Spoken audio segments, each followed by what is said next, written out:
Welcome to the Bulwark Podcast. I'm Charlie Sykes. Always look forward to having my colleague Mona Charen as a guest on the show. Mona, good morning. How are you? Thanks, Charlie. I always look forward to it, too. Mona, I have to warn you. Okay, I'm ready. The NSA is listening to this podcast. In fact, they have listened to every one of our podcasts. They are tapping our phones. They actually know what I'm going to ask you before I ask you. I think they have implants in my brain. Okay, so if we speak very quietly, it doesn't they help. won't be able to hear us. No, I don't think that. See, here's the problem, Mona. I guess I was thinking about this yesterday. That if I said some batshit crazy stuff like that, people would go, "Oh man, that's Sykes. He's an idiot. He's a moron." I mean, it would just Right. it would be the kind of thing that for most people, if you say stuff like that, they wrap you in a white sheet and they take you away, right? They don't. Or, you smile politely as your eyes dart back and forth, thinking, where are the exits? Well, exactly. And this is, part of me sort of admires it admires the world that Tucker Carlson has created himself. I mean, it's a consequence-free zone. He can get away with anything. He can say things that are just, whether they're racist or they're just flat out lies or they're just crazy.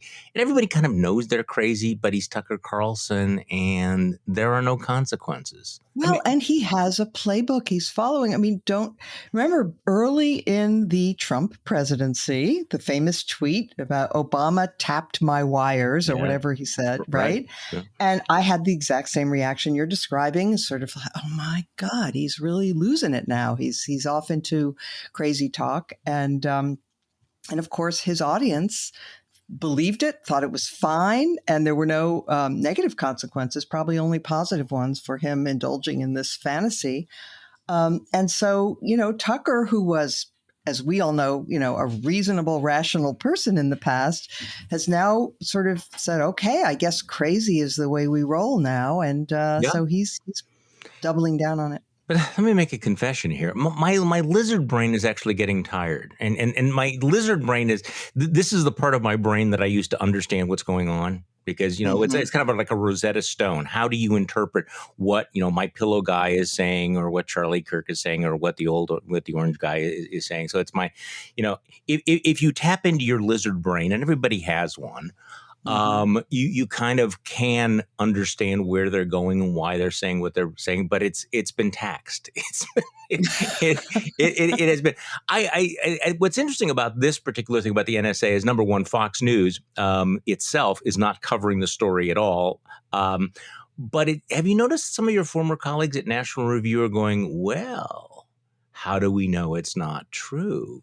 And this is the thing about stuff like that. It's not falsifiable. The NSA issues a statement saying they're not doing it. And everybody's going, but, it could happen. And so it's out there. So speaking of lizard brain update and how the crazy spreads, my pillow guy is going to end up in a ward somewhere. I'm sorry. I mean, this guy is he's out there. But he continues to be, quote unquote, taken seriously by people with access to power. I mean, he has that crazy rally in New Richmond, Wisconsin, and Donald Trump, who, believe it or not, was the former president of the United States. Still 5 years later, it's still hard to get your head around that. Shows up. I mean, he appears via Jumbotron.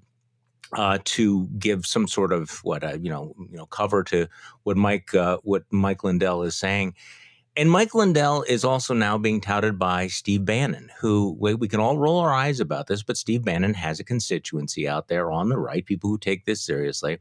And can I just play a little soundbite from this is Steve Bannon talking to Mike Lindell and talking about how the big state wants to shut down Mike Lindell, and the lawsuit against Mike Lindell for lying about Dominion voting systems is pretty much exactly what Adolf Hitler and the Nazis did in 1930. Okay, so we are back to it's Hitler. It's Dominion voting system, the government. Hitler, Mike Lindell. I don't know who he's supposed to be in this scenario, but he's on his way to the death camps. You think I exaggerate? Here is Steve Bannon. This case speaks to something that's much larger than Mike Lindell and MyPillow. Big. What this is trying to show is trying to shut up the business community and businessman to say, hey, if you raise your voice, if you try to have any opinion at all, we're going to come and sue you. And most business people are going to sit there and calculate, hey, you know what? The legal is going to cost me this. I'm going to lose customers. I'm going to do it. I got to focus on the business. They're just going to shut up. This is to get people to shut up and just go along. This is how, hey, look back in the 1930s. Don't take it from Steve Bannon. Read the history of the 1920s and 1930s. I'm going to pick a random case in Nazi Germany. Yeah, random. Just look at the business community. Look what happened.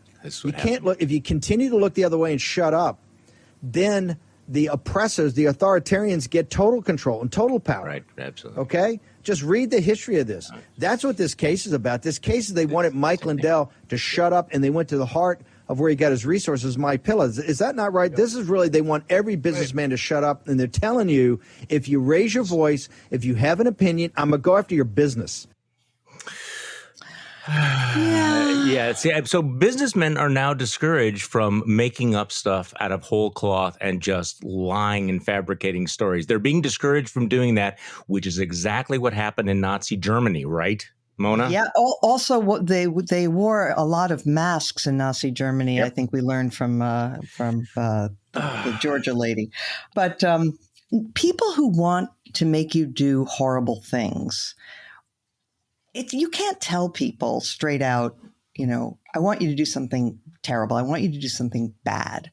They always have to frame it as you're only punching back. You're the victim here. You're only defending yourself, because nobody wants to see themselves as the bad guy. And so, they are portraying this Lindell character as a victim and themselves as victims and so on. And let me just say another word about the courts, because it underscores something that Jonathan Rauch has been arguing very eloquently about. And I was very impressed with his book, The Constitution of Knowledge. I think everyone should read it. But one of the things that he points out is that, there are a few realms of life that are sort of based upon not accusations, not somebody told me the NSA is listening, but actual proof. And the courts are one of those places. And we cannot emphasize too often the fact that every single lawsuit that was brought regarding the so-called stolen election failed because there was no evidence. And all of these conservative Republican judges, some of them appointed by Donald Trump, said, nope, no evidence.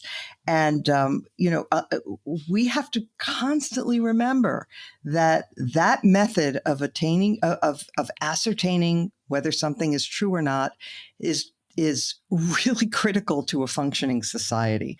One side gets to present its evidence, the other side gets to present opposing evidence, and then you decide on the relative merits of the case. When Rudy Giuliani was taking one of these cases to a court of appeals, I think, he was asked, well, are you alleging fraud? And in a courtroom, he had to say, well, no, Your Honor, we're not alleging fraud. And then it was like, well, what are we doing here? Right.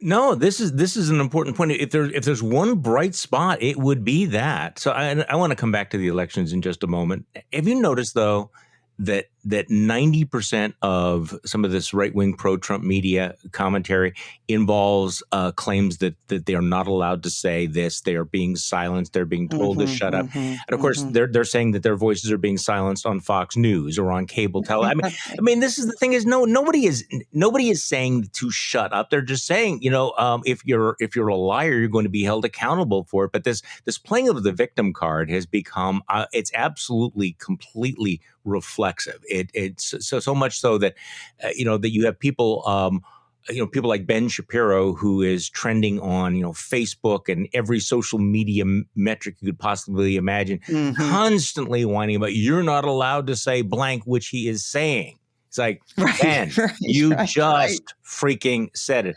Okay. Okay. So, Yeah. but all right, and it is, I mean, sorry, but it is bullshit. Okay, Yeah. fine.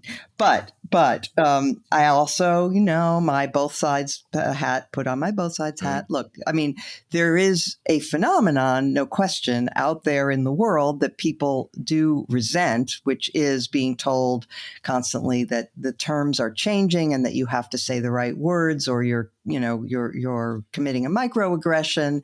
And so that is the atmosphere in which claims like this get some traction.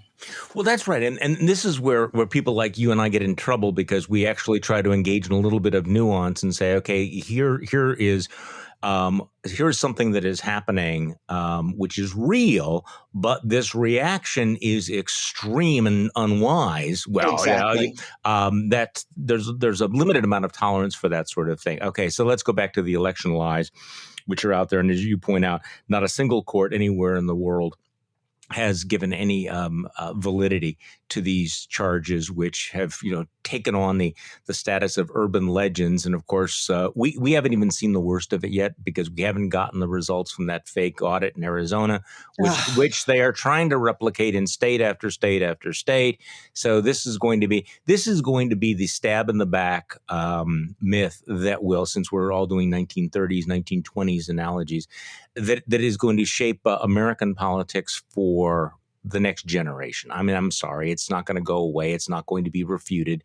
For 20 years from now, there will be people out there who will be sitting at the bar explaining why Donald Trump really won the election in 2020. But this is why I'm a little bit cranked up about what's going on in New York City. Okay, so people are going, wait, Charlie, what's your segue? Have you noticed, by the way, that already Donald Trump has issued a statement saying, see, if New York City can screw up its elections, maybe that means that we should look at the 2020 election. Nobody really knows. You got people like Charlie, Kirk out there shit posting, saying, if New York City can inadvertently count 135,000 ballots, what could that tell us about ballots counted in Georgia, Pennsylvania, and Arizona? So that's going to happen. I mean, except they didn't count them, right? No. I mean, this was a preliminary report about how the vote counting was going in the first ranked choice voting primary in New York. And they issued a preliminary report that they say, whoops, that was not right. We had accidentally included these sample ballots. Okay, so they didn't count them. They almost counted them, but then they caught their error. So that's not nothing. Yeah. I mean, it is different. I mean, obviously, it's not good. A lot of people won't hear the explanation, and they will only hear that there was a mistake, and it will contribute to all the conspiracy theories about how elections are fraudulent. But it isn't that. Yeah, we should back up a little bit and assume that people are living their lives, and the New York City mayor's election is probably not top of mind for most people if you don't live in New York City. But they're using ranked choice voting. This is actually a very high profile test of a really good idea. So this is the other thing that's got me. Ranked choice voting is a good thing. I'm in favor of it, but I'm afraid it's going to be discredited by this. But so that they actually are using it in the mayoral primary, the first round, first choice votes. Eric Adams, who is African-American, he's a current police captain, former police captain, moderate, had a pretty strong lead, nearly 10-point lead in the election. People assumed that meant that he was going to win the nomination. What happened yesterday was New York City Elections Board then reported the second choices as you go through ranked choice voting, which we can explain in a moment. And that lead almost completely disappeared down to about 2 percentage points. Over a woman named Garcia, who would be a good mayor. But in any case, people were really shocked, that the election result might have been so dramatically changed. But then came all of these discrepancies and the walkbacks, and then they started saying, "Okay, this doesn't look right." And then by 10:30 last night, they released a statement saying that they had failed to remove sample ballot images used to test the ranked choice voting software. So they ran these test results, producing 135,000 basically non-existent votes, at least in that preliminary report. And everybody's going, oh my God. And New York City Elections Board, I mean, they've been dysfunctional and they've had charges of nepotism and incompetence. This is what's really frustrating to me. Number one, I think it's going to really damage ranked choice voting unfairly. But at the moment when it seems so important to encourage confidence in the electoral process, we get this foobar for the ages out of New York City. Right, and don't forget the foobar that happened in Iowa during the caucus last year. So there was that too. There are moments, aren't there, where you start thinking, we're not very competent anymore, are we? But then again, that's uncharitable. The fact is, they're trying new technology. They're making mistakes. There are lots of places that already use ranked choice voting, by the way, Charlie, and have had no problems. Right. And yes.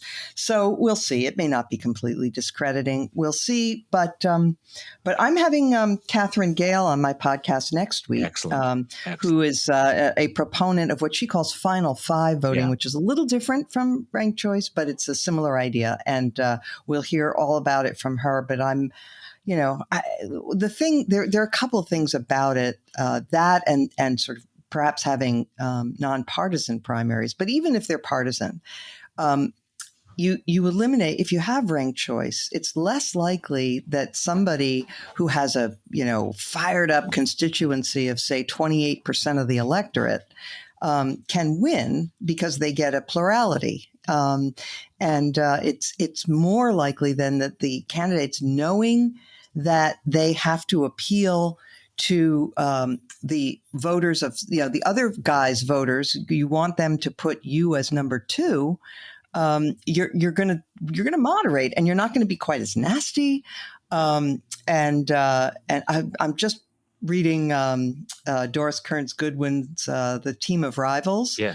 And Abraham Lincoln, in seeking the nomination for the Republican Party's nomination for president in 1860, was up against a really strong field. And his strategy was be everybody's acceptable second choice, which worked for him. well, no, I think this is a good idea. But going back to my lizard brain here, I just sense the way it's going to play out. So, for example, if somebody raised the issue of ranked choice voting for my home state of Wisconsin today, the immediate response would be, oh, ranked choice voting like they used in New York, and how did that work out for them? I mean, you just know that's the way it's going to be. Yeah, it's going to. Plus, my lizard brain also tells me that people like simple rather than complicated. Simple is you vote for the person you want, the person who gets the most votes wins. Done. As opposed to, let me explain to you this system where you vote for 5 people, and then we have this runoff thing. I don't know. Okay, so can I ask you about something else crazy I don't understand? Could you explain to me? Because, Mona, you need to be my explainer here. Governor of South Dakota, Kristi Noem, is sending 50 National Guards troops to the border because, of course, that's what we have to do. But they're paid for by a private donor, this billionaire fat cat Republican donor who is bankrolling the National Guard. So, I mean, are we kind of privatizing the military? What's going on? How do you do that? So a rich guy says, hey, you know what? I would like the military to do X. I'm going to find some right-wing or left-wing governor who is going to do my bidding. It's going to be right-wing. And I'm just going to bankroll. I'm going to write you a check for $1 million and you send the troops here.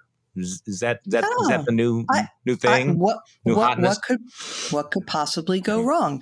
But before we get to that, Charlie, let's just pause on the idea of 50 National Guardsmen. There are 1,254 miles of border between Texas and Mexico. Just look that up. If you space them out, they should be able to do a lot of good at protecting the border. And besides, that's not their job. I mean, there are all kinds of legal limitations on how the military can be used domestically. There's the Posse Comitatus Act. There's all kinds of stuff. Besides this problem that you raise, which is, wait a minute, a private donor is paying for this. Is that even legal? I'm not sure. I asked 2 lawyers last night at dinner. They weren't sure. But it's, I mean, the idea that you could have private donors saying to governors, I mean, imagine if, somebody said, how Republicans would react rather if some big liberal money man said, okay, I'm going to hire a team of investigators to go down to Texas and find out whether everybody has, their guns legally or not, or something along those lines. There would be, of course, outrage, Okay. So can I put this through my lizard brain filter though? Yeah. Which Kristi Noem understands. Okay. She fights. Yeah. Caravans. That's right. Immigrants. Mexican rapists coming for you. Send guys with guns. She fights. Okay, see? Yep. Winner. That's it. I have, who cares? Whatever it takes, by whatever means necessary. And whether it's legal or not, that's a trivial consideration. Okay, so speaking of legal or not, the House is voting, I think, today on creating this January 6th committee that will be the select committee. This, of course, is after the bipartisan, independent, evenly balanced committee was killed by Republicans. It looks like this is going to go through on a party line vote. The Republican leadership in the House is actually whipping against it. Mm-hmm. Your thoughts on all of this? Why Republicans are so adamant in not having a committee or a commission or any sort of investigation at this point into what happened on January 6th? Because they're guilty. Yeah. That's that they are pretty sure that they don't want the truth to come out. Mitch McConnell made it a point of personal friendship or a personal request that members of the Senate, the Republican members of the Senate, vote against the idea of a commission. Because, there were 8 Republican senators who voted to impeach? Was that it, or 10? I don't remember. But see, this is the problem of history. I thought it was 7, but okay. Oh, maybe it was 7. Maybe it was 7. Yeah. Anyway, but those you might have thought would have been open to a commission at least. But McConnell, big-footed it and said, no, please don't do this. And McConnell has no sense of no internal measure of right and wrong beyond what is good for the Republican Party. That's it. And so his view, we read that excerpt about what was happening with Bill Barr, right? And back in December of 2020, and Bill Barr and McConnell, according to this account by Jonathan Karl, had a series of conversations. What the president is saying is crazy. That's right. Well, but McConnell says, I can't say that. Why? I need the president to go down and win those 2 Georgia Senate seats for us. And by the way, one of the people that he gave money to in Georgia was that McConnell gave money to, that is, was, Kelly Loeffler, who was campaigning with Marjorie Taylor Greene and repeating the big lie and promising to go to Washington and not certify the election. And so the idea that McConnell has clean hands here, no. They don't want the truth. They want to be able to rewrite history at their leisure. It was Antifa. It never happened. They were nice tourists, whatever it is. And so, it's a very, very bitter moment for people who thought that there was some integrity somewhere. I've been pushing for Liz Cheney to be added to this commission, this committee. And I think it's possible. Nancy Pelosi has made it clear that she is, well, at least she's suggested that she's, open to having a Republican in one of the slots, one of the Democratic slots. I think Liz Cheney would be absolutely perfect. That won't stop Republicans from saying that this is a politicized witch hunt or a partisan witch hunt. I mean, no matter what they do, they're going to get the accusation anyway. So you might as well have your best, your brightest, your most forceful advocates out there. So I hope she does that.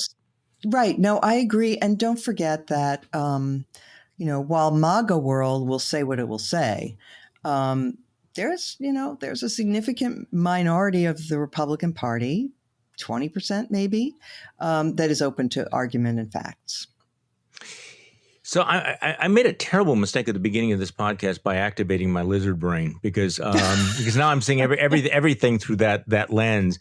and The part and motto part. of the day. Well, and I think I've gone down a couple of levels here because I'm looking at the the whole issue of January 6th and wondering, with this ongoing attempt to delegitimize the election, getting even darker and more aggressive.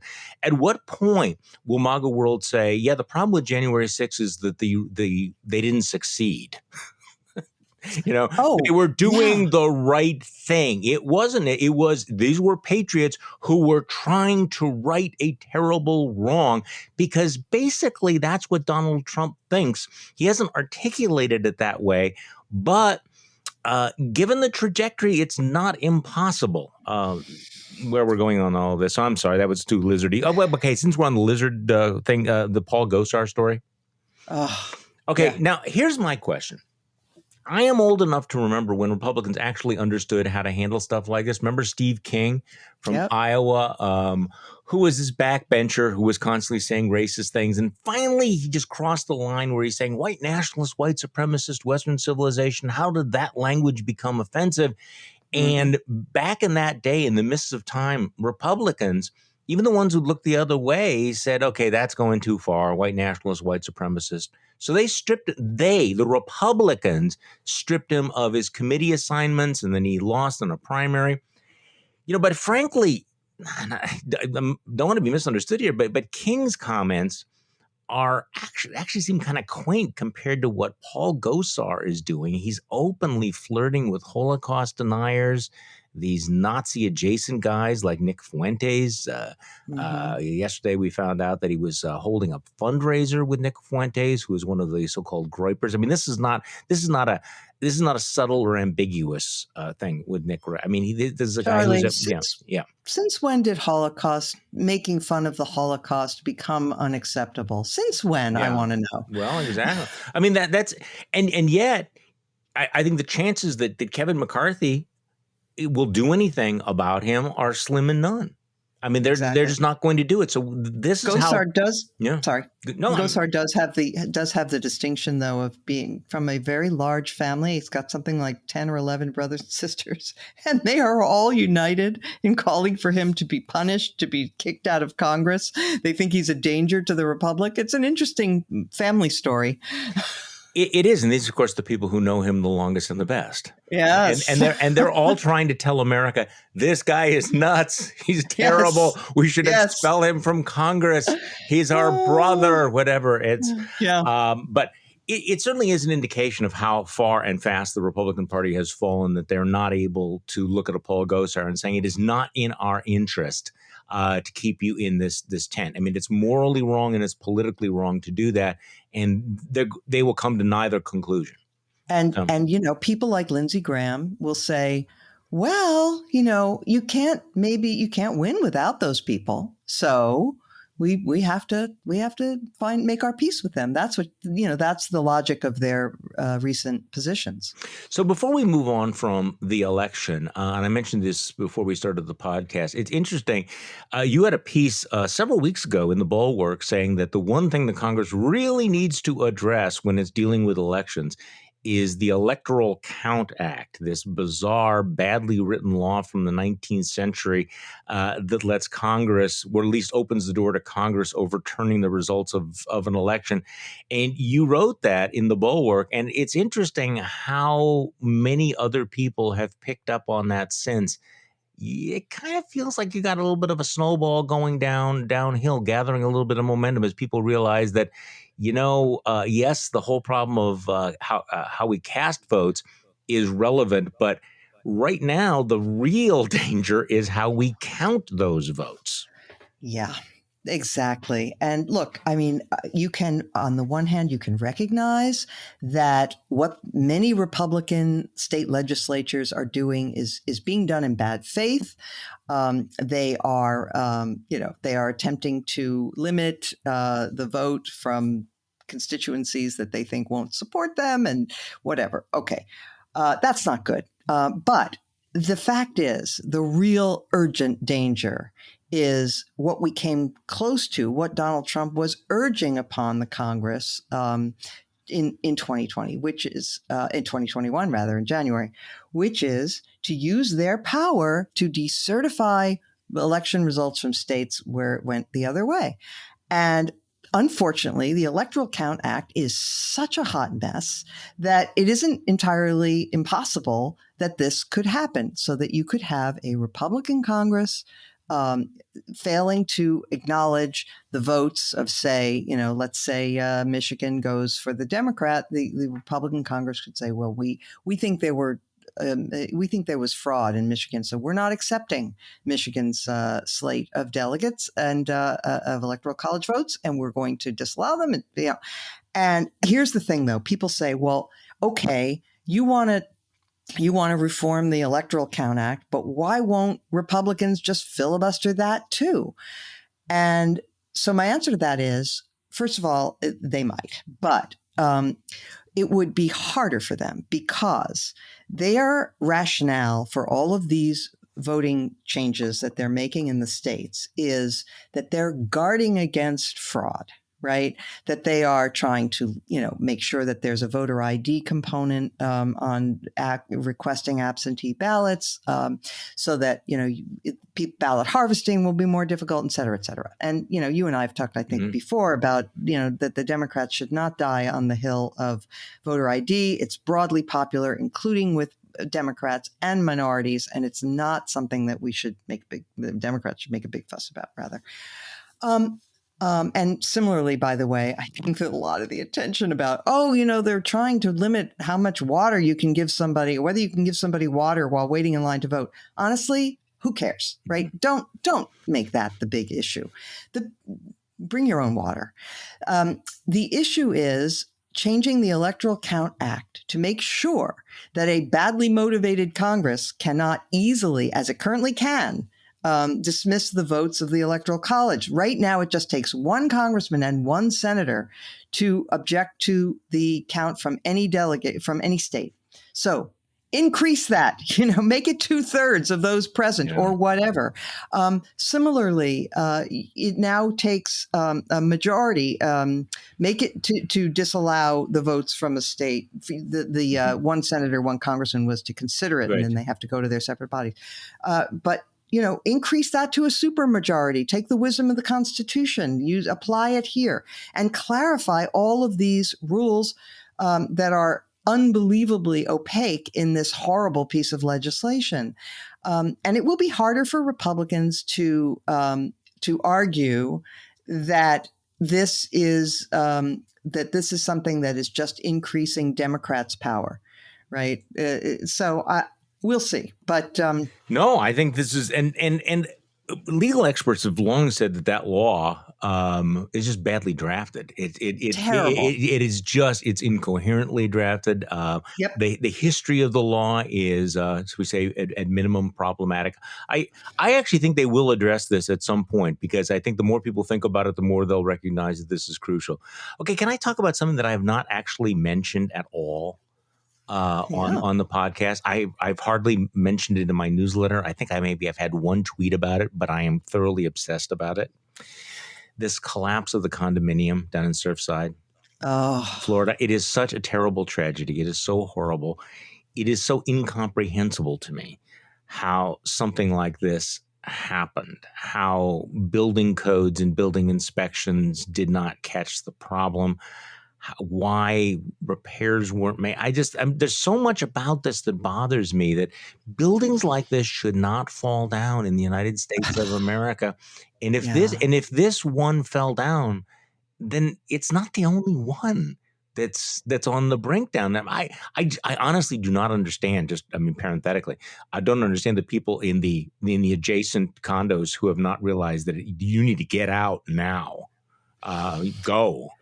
So any thoughts about this? Because it just seems like a failure on so many different levels. It just feels like a competence failure, an engineering failure, a political failure, a failure of responsibility, a failure on the part of the condo board. All of the above. Yeah. And it is mind-boggling. This is the kind of thing that you see happening in China. There were buildings that collapsed because they were thrown up really carelessly, and rail trains have gone off bridges because of poor construction in China, and they left a whole trainload of people who had fallen into a ravine. They left them there because they couldn't reach it to pull the bodies out. And so, you think of that kind of thing happening in countries that are dysfunctional, that are poorly run, that don't have checks and balances. Whenever you do anything in your home, I'm sure it's the same in Wisconsin. I mean, we just put a awning in the roof over our backyard to get some shade. Anyway, you've got to get a permit. You've got to get the county to come over and make sure it's okay and it's not going to fall down, and that the contractor is certified and licensed, and on and on and on. We have all these things for a reason, so that you don't have horrible tragedies like what happened in Miami. And it's just mind-boggling that everything had to fail here. The inspections, everything had to fail. The government, the private sector, everything. It is so horrible. Okay, so I'm in my mind, I connected some dots here, and I'm not sure that it's justifiable, but that's the way, that's just the way it goes. The question of what is a conservative, what is not a conservative, which has become very tedious because I think that the term conservative almost means nothing anymore, except loyalty to Trump. But being a conservative does not mean that we don't repair infrastructure. I mean, is that clear? I mean, honestly, it's because I'm thinking about the infrastructure bill, and I don't want to get into the quagmire of the negotiations about this, but building things and fixing bridges and replacing roads does not strike me as radical socialism. It strikes me as the thing that any prudent country does. We used to invest in the country. We built the transcontinental, railroad. We built the interstate highway system. These were not partisan issues in any way. Now, I'm not endorsing everything in the Biden infrastructure package, but what is the conservative position on infrastructure? I would think that not updating infrastructure, not making repairs, not making investments is not conservative at all. And yet, in the minds of some folks, just being against everything is the only legitimate conservative position. What do you think right, because so the conservative position, the Republican position is, if the Democrats are for it, we're against it. Yeah, that's pretty much it. Although, perhaps there would be enough Republicans who would say, vis-a-vis the first infrastructure bill where they announced a deal on the compromise bill, who there are enough people who would want to cut ribbons and take credit for bringing jobs and bringing construction to their communities and so on. And by the way, Charlie, just on the subject of what's the conservative view on infrastructure? I don't know anybody who thought of themselves as being conservative who didn't make the distinction in the past between what governments borrow money for, right? I mean, to borrow money to win World War II, well, that's an important thing to do. To borrow money to improve your roads, bridges, airports, all of those infrastructure things that will then have benefits going down into the future and help your economy thrive. That's a very good use of borrowed money. A less good use of borrowed money is to just send checks to people. For that, you should find the money elsewhere. But or at least that was the case that we used to make. But look, I actually think in this case, and I think he acknowledged it, that Biden made a mistake, that he should have just accepted the compromise, which would have been a big win for him, is a big win for him and for what he is trying to convey to the voters, namely, I can get things done. And it would have, Republicans would have been able to, say, well, I brought jobs to my district or infrastructure to my district, and they would have gotten something too. Everybody would have walked away happy. It would have ratified the notion that we are not so dysfunctional and polarized that we can't do anything anymore. And so it would have been great. And unfortunately, he did make that mistake, which he rapidly tried to correct. But he made that mistake of saying, no, we're going to link it to the other infrastructure, which is the so-called human infrastructure, which is a whole other thing, which the left wing of his party very much wants. And, look, I'm not passing judgment as to whether that spending would be a good idea or a bad idea, but he really needed to just take the win. Right. This was a blunder, and I mentioned this yesterday. And the specific blunder was saying that he would veto the bill that he just endorsed if he didn't get the other thing. That kind of linkage was the bridge too far. Obviously, they're going to pursue a two-tier, a two-track plan, and the reality is that progressives will get a lot of what they wanted in the reconciliation bill, but they won't get everything. But so it's going to be interesting to see whether or not the left wing of the party is willing to scuttle the Biden presidency, because Biden is now between these two vices. I mean, obviously Mitch McConnell will do everything possible to derail his presidency to stop this, but also there is that wing of the party, the progressive wing of the party, that will not. For whom the perfect is the enemy of the good, and we'll see how pragmatic or how ideological they are here. Well, and I don't know. Yeah, well, and the Democratic Party has, famously has many more factions, many more rooms than the Republican Party at the moment. And you do have a struggle going on between people like James Clyburn, who I give a lot of credit for the fact that Joe Biden was the nominee in 2020 and basically saved America. Thank you, James Clyburn. But between people like him, who he's a longtime congressman, African American, he is a moderate. He's against, as he says, he has condemned the left wing of the party, the progressives, for their what he calls sloganeering, things like defund the police. He said, in the 60s I was against burn baby burn, and now I'm against defund the police. It's not what I support. It's not what my constituents want, and it's harmful to the party. And then there's the AOC wing, and they have a lot of support. So it's interesting to watch that play out. And of course, I know which side I'm on. So the story about Jim Clyburn is very interesting. I'm really glad you brought this up, because he has the number 3 ranking Democrat in the House of Representatives, and I think obviously played a central, if not the central role in the nomination of Joe Biden to be president. Yep. So James Clyburn has done something kind of unusual.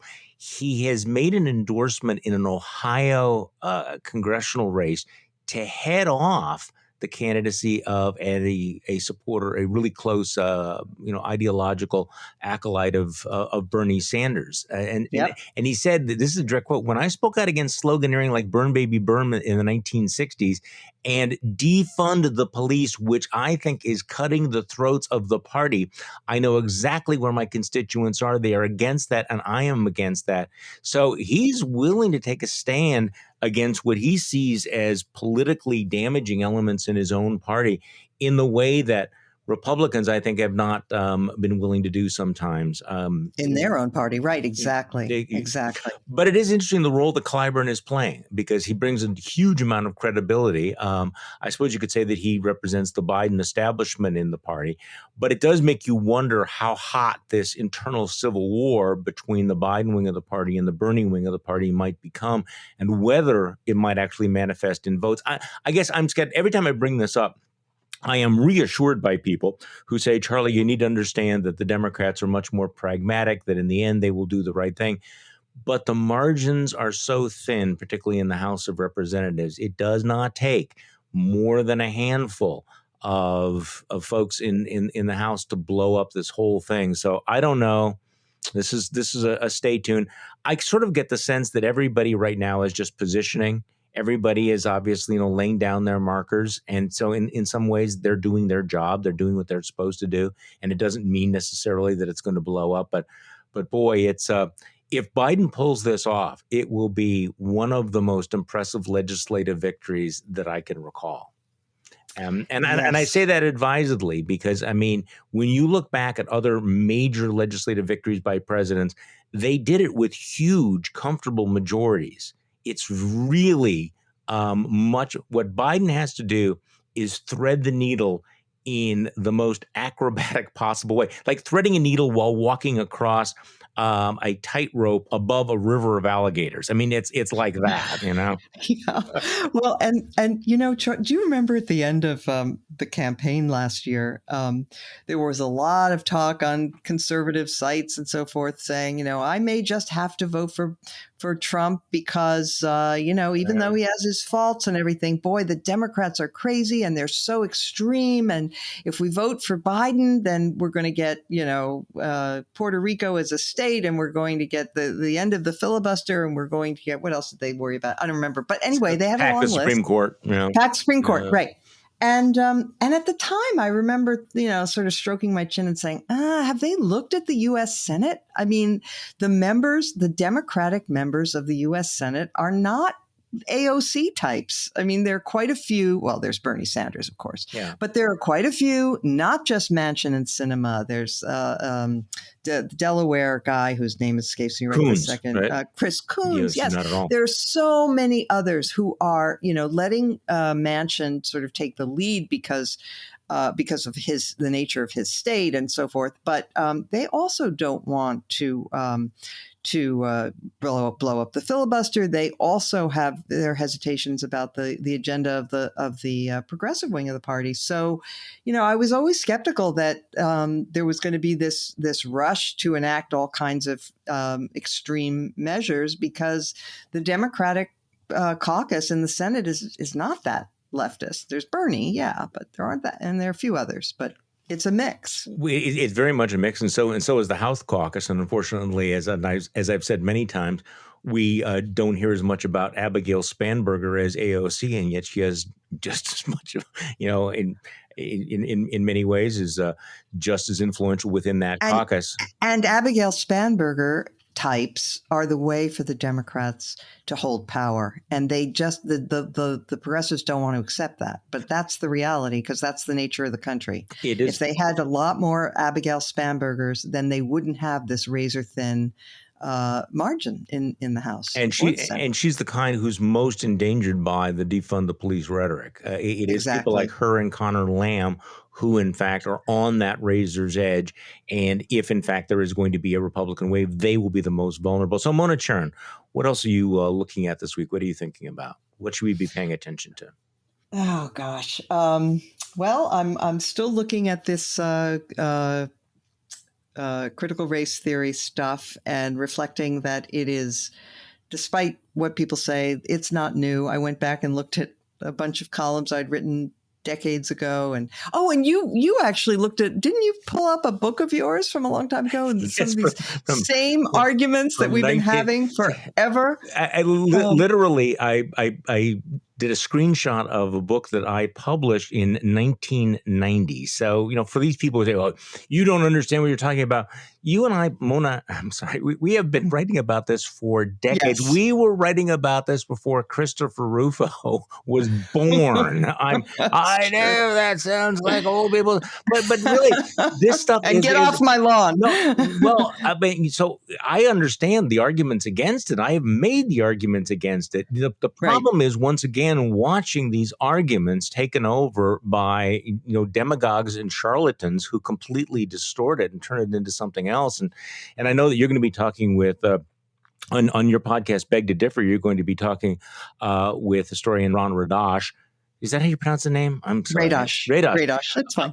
Who is very, very familiar with demagogues like, for example, David Horowitz. And on my newsletter yesterday, I quoted from a fundraising letter that I'd gotten from David Horowitz last fall, where he's warning about, Sharia law and Islam in the schools.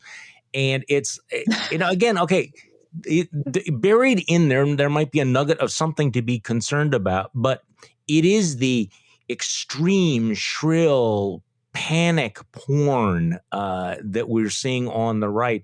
And my point was that Horowitz's, screed about how they're taking God out of the schools and putting Islam in the schools is pretty much exactly the same playbook as we're seeing with critical race theory. There's a lot of problems with critical race theory, and I have written about them, and you have written about them extensively. But the way that it's simply being used as a cudgel and distorted and fudged by, some of these folks is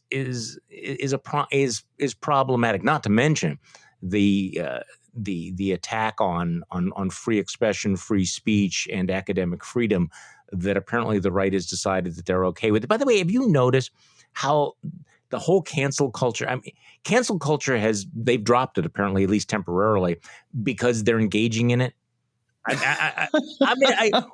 This cancel culture is terrible. Now, make sure that nobody can say anything about critical race theory. Well, yes.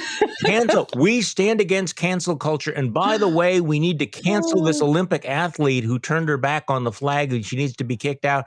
And they do it without like taking a breath. There's no pause between it. It's just like, guys, I'm sorry. I need to go back to my lizard brain to understand how this all works. Mona Charen, thank you so much for joining me on today's podcast. Make sure you check out Beg to Differ, which is Mona's podcast, comes out every Friday. This week should be very, very interesting. Mona, thanks for joining me. Thanks so much, Charlie. Great to be with you. And thank you all for listening to today's Bulwark podcast. I'm Charlie Sykes. We'll be back tomorrow, and we will do this all over again.